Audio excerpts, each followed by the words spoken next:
सुनिए साहेब जी मोर बलमुआ हेराई गए।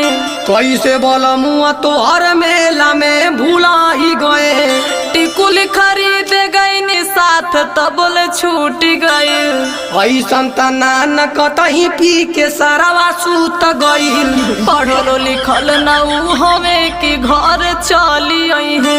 पहिले लगाई बचार सोटा जब उ मिल जई है। हंस खुश घर से उ मेला में लेके आए वो। हर चुटकियों में हम ढूंढेंगे क्योंकि तुम फिरेंगी दरोगा की शरण में आए हो। अरे दरोगा जी खोज ना बड़ा उपकार हो रहा। अरे ठीक है भाई लेकिन हुआ क्या था? सुना और जाने रिसिया